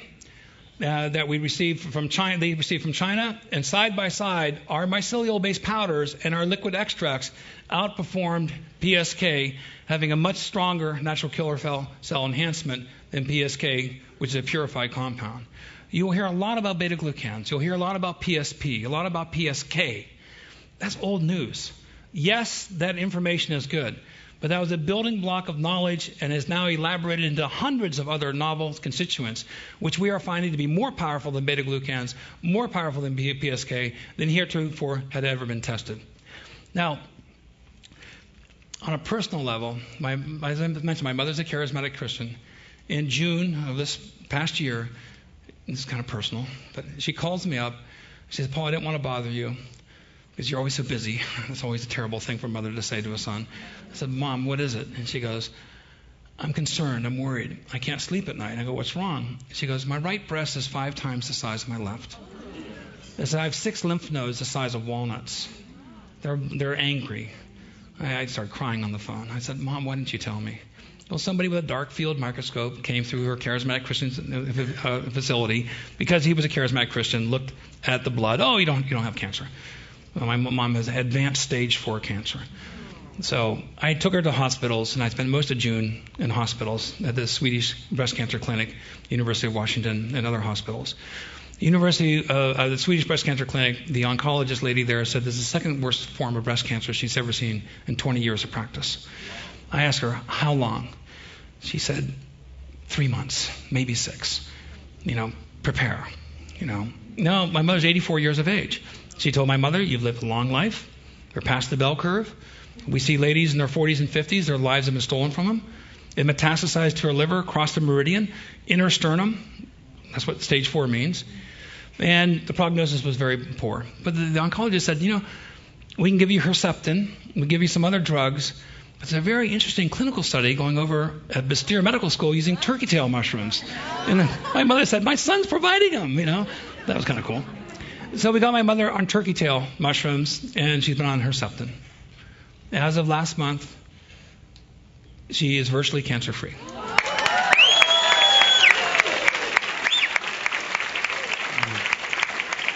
Now, with due respect to my mother, she had a great support group. She had prayer. I respect her religious beliefs. She had a really good religious community helping her and pulling from her. But they called us privately saying they were really worried. And she had a complete turnaround. Her attitude is good. Her energy level is good. She's cancer-free in all of her lymph nodes. The cancer is no longer in her sternum, in her liver. She's got a little shadow of scarred tissue in her one breast, but she is normalized now. She's likely to die of something else rather than breast cancer. And she used our mycelium grown on grain. This is not a hot water extract. This is the mycelium grown on grain. So I am so glad for so many reasons that she's alive, and she's a wonderful human being. So we grow turkey tail. The very same strains that you see here is the turkey tail that produced. We grow turkey tail in these growing rooms. So we do grow the mycelium out. We grow the mycelium to the point of lamination, primordia formation, so we get the best of the constructs of the sugars as they're being built. So I've never shown this image before. 3 patients at a well-known university hospital specializing in a form of skin cancer that is more deadly than melanoma. It's so deadly that an oncologist, a researcher there, told me you can practically watch it grow. And this is a 2 slides from a histological report of one of the 3 patients who had spontaneous recovery. Now, patients don't like to tell their doctors what they're doing with alternative medicine. This type of cancer, there's no treatment. They can resect. They can cut. There's no radiation therapy, no chemotherapy. And so these doctors, upon getting the case studies of these patients after 3 years cancer-free, it's a really important caveat here because there's a window of 2 years where there's a remission can be a false remission or a temporary remission. The cancer comes back with vigor. So they went 3 years. They interviewed the patients, and I get a phone call from a renowned oncologist. Said, I'm a conventional doctor, but I need to tell you something. We have something weird going on here. The case studies that we analyzed, there's one common denominator. They were taking your products. We want to do a clinical study. because we have conventional therapy, but there is no conventional therapy for this cancer. It kills more than 60% of the patients that come in with it. It's a horrible cancer. It metastasizes very quickly. Patients die in 3 months, oftentimes. So what you see here this is a cancer cell, a tumor, and this is a tumor. And you have immune evasion. The cancer is cloaked from the immune system. And these are from one of the patients that had this recovery. And then after 6 weeks, you have immune invasion of T cells and CD8 glycoproteins. You can't really see it, but the glycoproteins and the T cells are lined up on the outside of the stroma of this cancer. And then all these little dots in here are T cells, your lymphocytes, your natural killer cells, gobbling up the cancer. So what it appears is happening is the medicinal mushrooms are allowing the glycoproteins to find binding sites that allow the natural killer cells then to invade into the cancer, decloaking them, because the immune system can't find binding sites to target and infiltrate the cancer. So that's the operating hypothesis. One of the patients is very wealthy. He has now sponsored a clinical study that begins next week using our products. So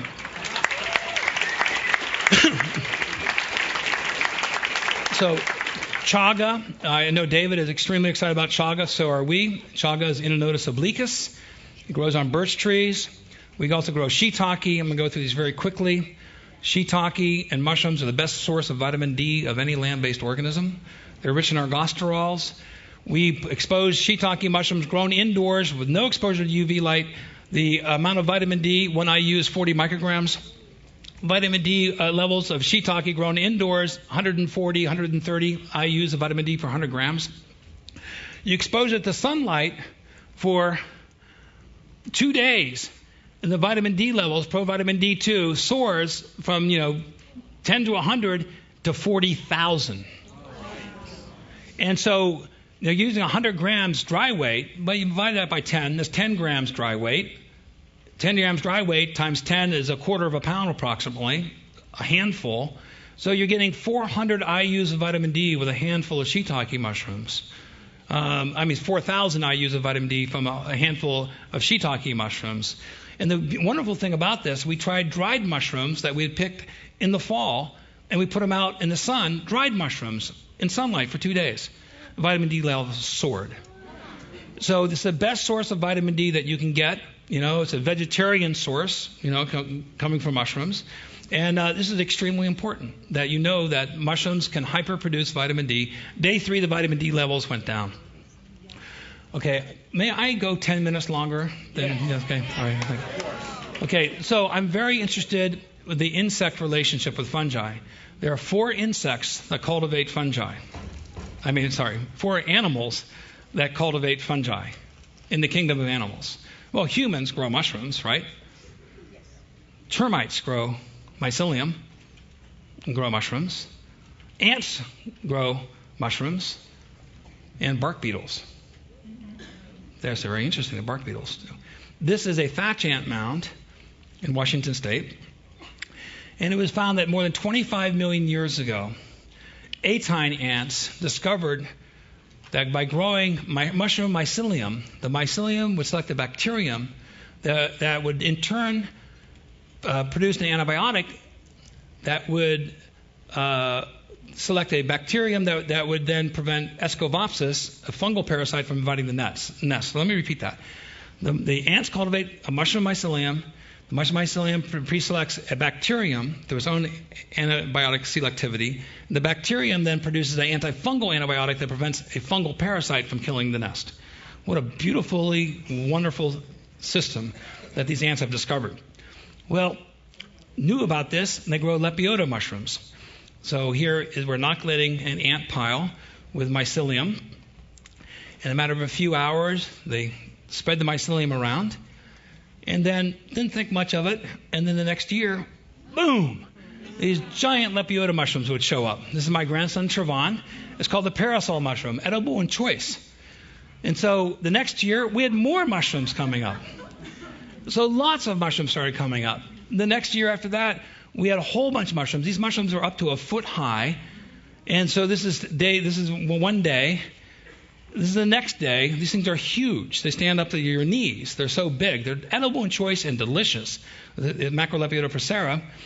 And they get much, much bigger.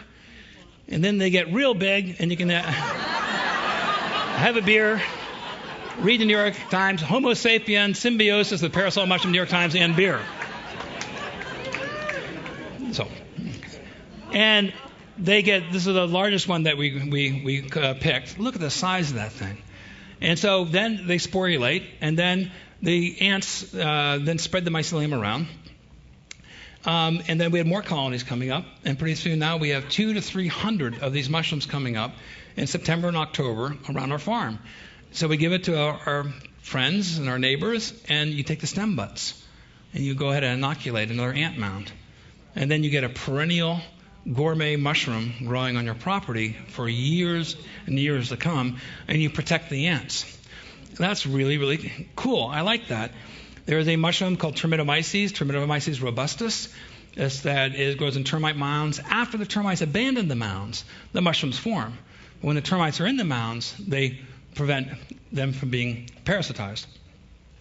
So these are culture dishes of fungi that kill insects. They're called entomopathogenic fungi. And every insect in the world is parasitized by a fungus. Insects are constantly cleaning themselves to prevent mold spores of this fungus from germinating on them and killing them. So we lived in a house that Andy Weil described as the worst house he's ever seen in North America. It had 12 buckets catching rainwater. And the house was, when the wind would blow right through the house. Enormous amounts of debris fields in the house. And I didn't want to use chemical pesticides, but the house was being consumed by carpenter ants. And every morning, I'd have my coffee, and I'd vacuum. My mother taught me well. That was my job. I vacuum all the time. And so hundreds of times in the morning, I'd have my coffee, and I'd vacuum up part of my house.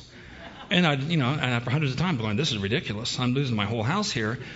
And so I went to the EPA homepage. I discovered these fungi called Metarhizium, and I saw these little white wedges. Now, these are like mold cultures. I don't want mold spores flowing around my laboratory, so I was very incentivized that I want to find out how to delay sporulation. Now, the key issue here is tens of millions of dollars have been spent by the pesticide industry to fight insects using these fungi, biopesticides. But they can't overcome the spore avoidance properties. The insects aren't stupid. For hundreds of millions of years of evolution, they smell a pathogen. They get close. They avoid the spores. So you can make little bait stations with spores, and the insects won't go near them. There are guards at the entrances of these ant and termite nests.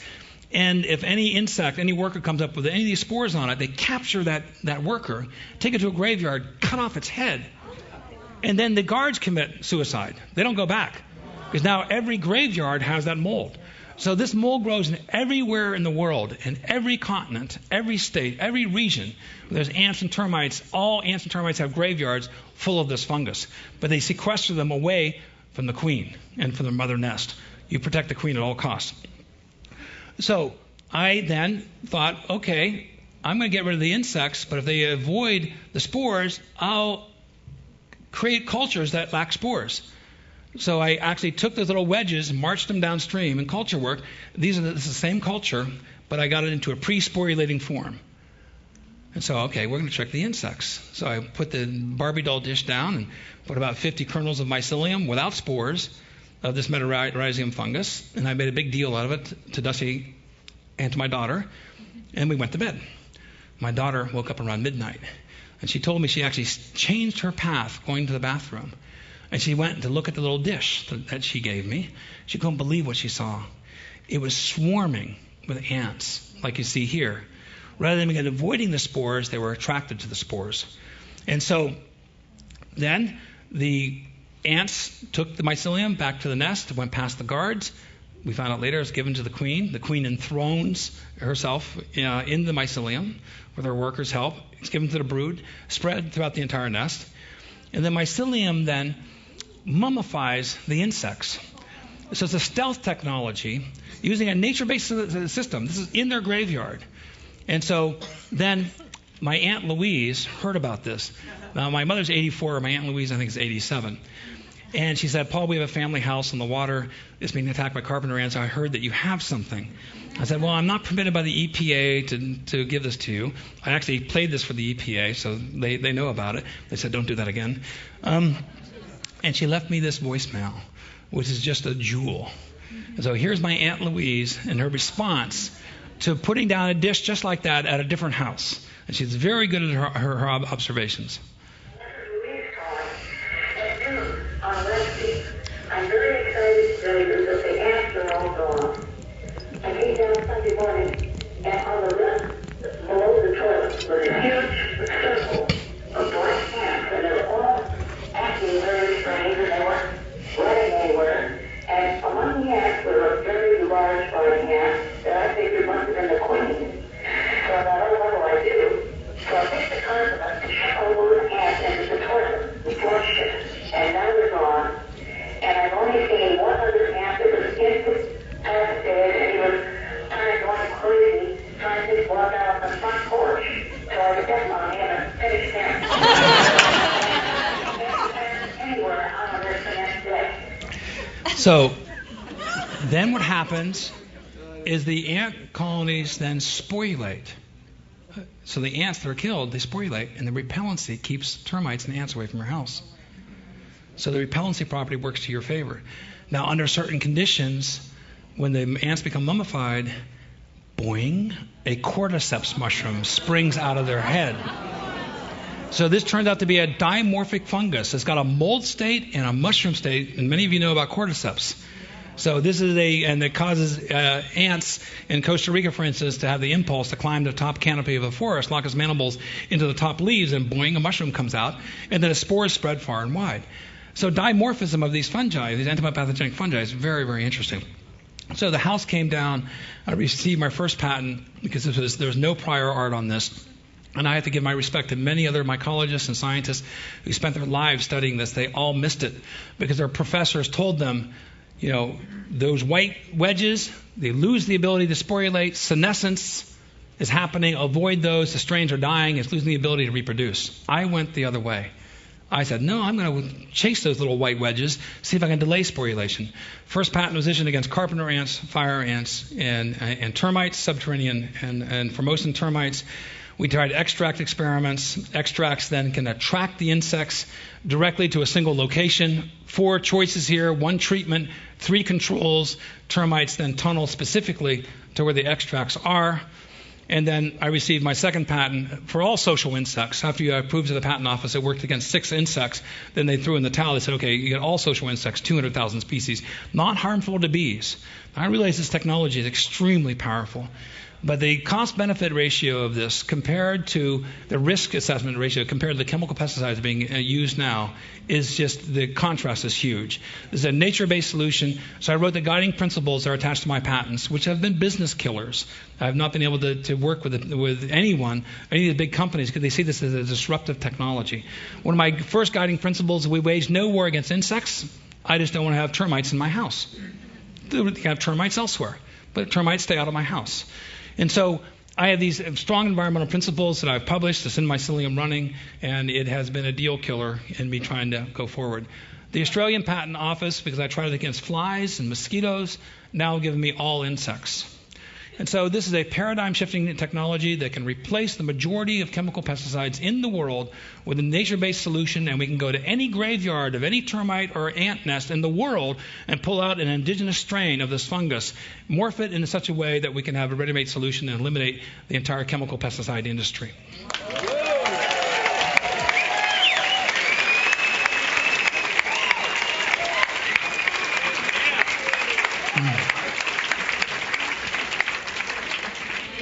These patents, and they continue to issue now, and the purpose of a patent is to reward the inventor for 17 years and then reward society. These will probably go into public domain if I cannot generate the money, the financial money.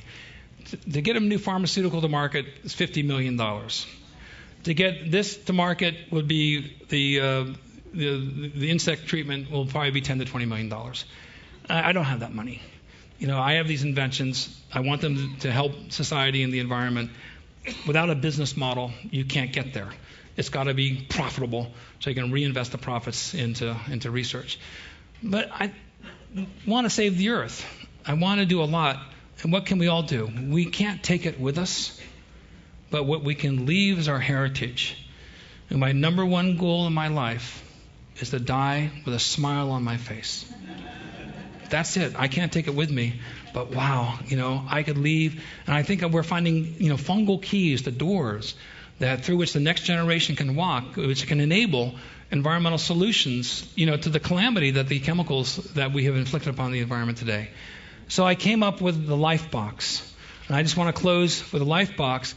It's a way to regreen the planet. It's taken me 10 years to produce this, and I'll explain why. Inside the corrugations of boxes, and I have one here, there's 400 to 500 tree seeds inside the corrugations of this box with mycorrhizal fungi. There's 10 species of trees. We vote every Department of Agriculture in the continental United States to get approval as non-invasive trees. So every box can grow a little forest. And so here is the mycorrhizal fungi that are unifying, different trees, different seed species here. So you get a DVD of the Longevity Conference, perhaps. Comes on a Life Box, a DVD cover. You add soil, you add water. You get boxes from your UPS. We all get too many cardboard boxes, right? It's just ridiculous. And then you water it, and then we have little baby trees coming up. This is my grandson, Trevon.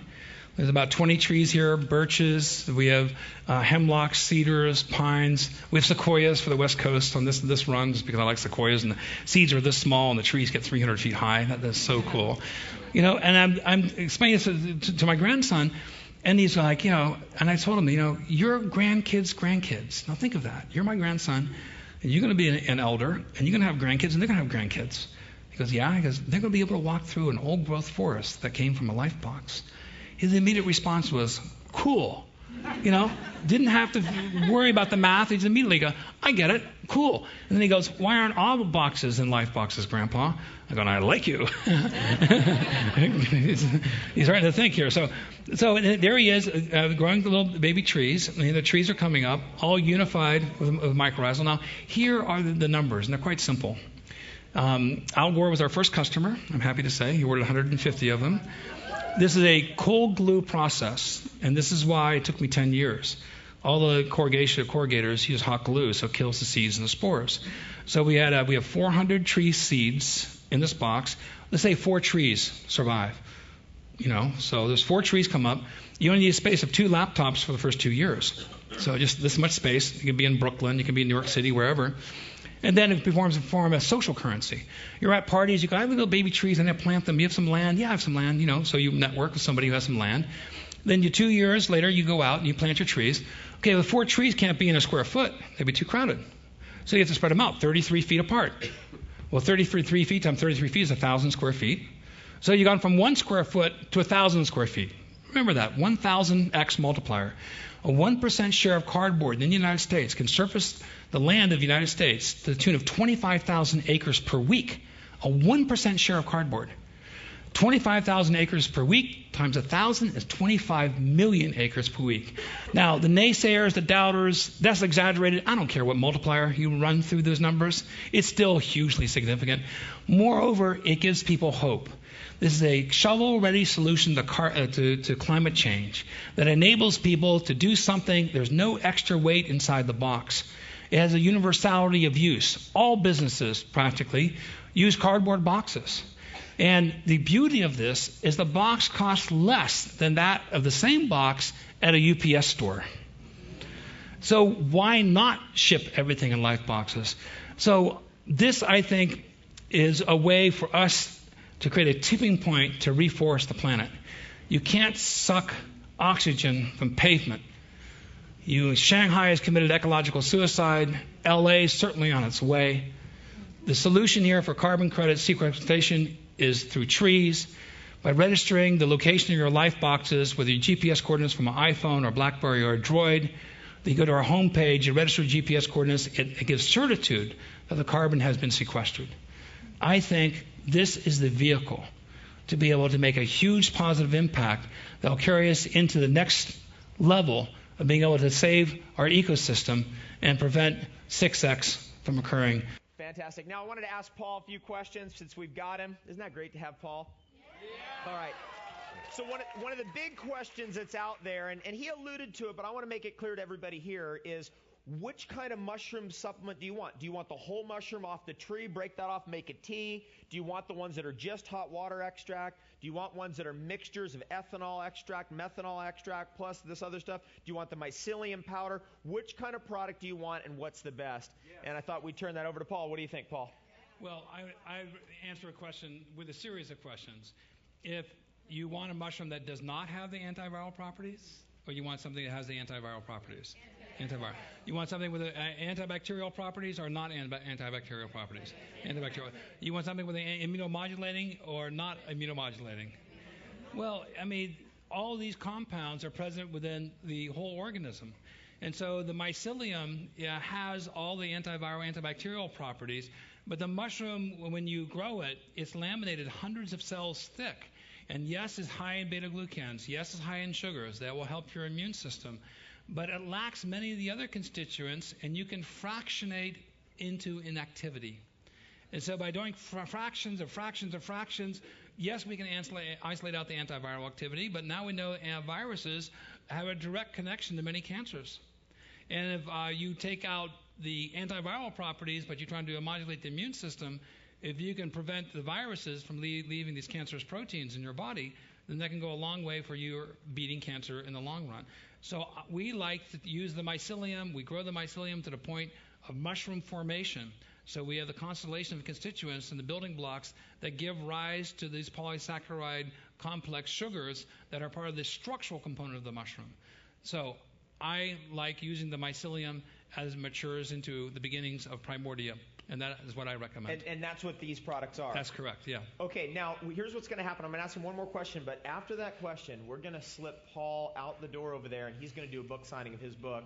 You can ask him questions there, but let's be brief so that everybody gets a chance to get a book signed. Also, let's try to form a semicircle around that table so that if folks are interested in the answer or what's going on in the communication, that we can all share in that. But the question I have is, because I got into these techno mushrooms due to the influence of Truth Calkins at Erewhon Natural Foods, and eventually it led me step by step to become a mushroom hunter. There's a lot of mycophobia out there, as you know. What mushrooms are safe in general? What's a good rule? And should we just go after the polypores, the tree mushrooms? And could you give us a little bit of insight on how to become our own mushroom hunter? Excellent question. There's the North American Mycological Association. It's a nonprofit. The website is namyco.org. NAMYCO.org. It's the Canadian, United States, and Mexican Mycological Mother Association that has individual associations that are regional. And so in most regions of North America, there are local societies that you can join. And like anything else, the body intellect of knowledge within these groups is so good they can help you identify which mushrooms are edible, which ones are poisonous, which are the easy ones to identify. We know what plants are edible or poisonous from the experiences of our ancestors who ate them before us. We know what animals are edible and poisonous. Some frogs are poisonous from the experiences of our ancestors. Similarly, we know what mushrooms are edible and poisonous from the experiences of many cultures that have come to the United States and brought their eclectic knowledge. So highly recommend you join a mycological society. There's great mushroom books. David Aurora has written several of them. Mushrooms Demystified, All the Rain That Promises and More. Gary Linkoff also has written a great book, Audubon Field Guide. It's so much fun hunting mushrooms. You can't be poisoned from the most poisonous mushroom in the world by touching it. It's impossible, So you can go out and collect even poisonous mushrooms, but as long as you don't ingest them, there's no threat to your health. A big concern I have is over-harvesting. And because the reproductive structures, if people collect too many mushrooms from the ecosystem, and some people see dollar bills on trees, there's a big concern I have about chaga, for instance, is that people go out and pick too many of these mushrooms, there could be an imbalance. And so we collect 20% of the mushrooms in a patch. We find a colony of chanterelles, we'll collect a few of those. We are not engaged in the commercial harvesting of wild mushrooms because I think it threatens that genome. We cultivate these mushrooms, and that way we can amplify them, and we can leave nature as a library, ultimately, from which we can gather our strains. Fantastic. Okay? Well stated. Thank you. Let's give it up for Paul Stamets. We're going to go ahead. Thank you so much.